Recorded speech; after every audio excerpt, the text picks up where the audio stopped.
At second prelim of the night, we have Maki Pitolo, Coconut Bombz, taking on Takashi Sato. Matt, this is a really fun fight at 170 pounds because it's always nice to see new blood in the division. And for Maki Pitolo, we saw him come into the UFC with a win on Contender Series over Justin Sumter, finished him early, and then he takes on Callum Potter in his debut where he was an overwhelming favorite. If I'm not mistaken, he was a minus 365 favorite against Potter.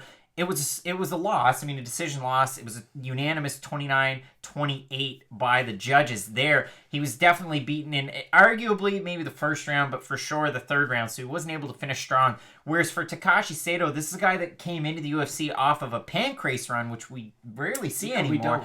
He fought Gleico Franca and lost for the title over there, for the welterweight title. Couple more wins, comes into the UFC. He beats Ben Saunders and finishes him, which is great because it's a recognizable name there. I know he was a relatively heavy favorite in that fight. Fights Bilal Muhammad, big underdog in that one. And, you know, Bilal put it on him. Yeah, lost almost to be expected. So for Pitolo, you know, he's a decent striker and he's somewhat well-rounded, whereas for Takashi Sato, a known finisher. And if you look over at the odds for this fight, they're basically pick'em odds over on Tapology at 477 votes. 78% are going with Takashi Sato, and 65% are picking him to win by knockout or TKO. Matt, how do you see this fight?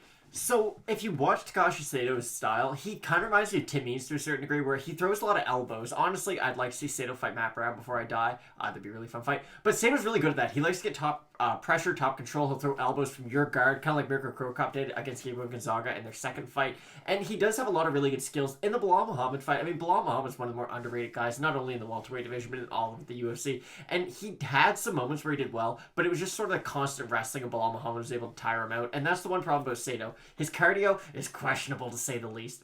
But, I mean, it's not like Pitolo is going to be the guy who's going to be able to go out there and sort of Bilal Muhammad him. And the fact that he's not going to go out double leg, eventually get you down, take your back, and choke you out. I think Sato's going to win by knockout. I know the only other knockout when he has in the UFC is over Ben Saunders, which it's unfortunate to say, but it's not the biggest accomplishment ever. We've seen Ben Saunders finish quite a few times, but I feel like Sato will be able to sort of replicate that performance and get the win in this one. I think Takashi Sato is going to be able to get the win as well, Matt. I mean, Maki Pitolo, it is good to see more fighters from A, Hawaii, but B, Japan. But listen, Matt, you are not going to want to miss the rest of our UFC Auckland predictions for the main card of the prelims right here over there, so be sure to check those out. And as we always say, Matt, let's get into it.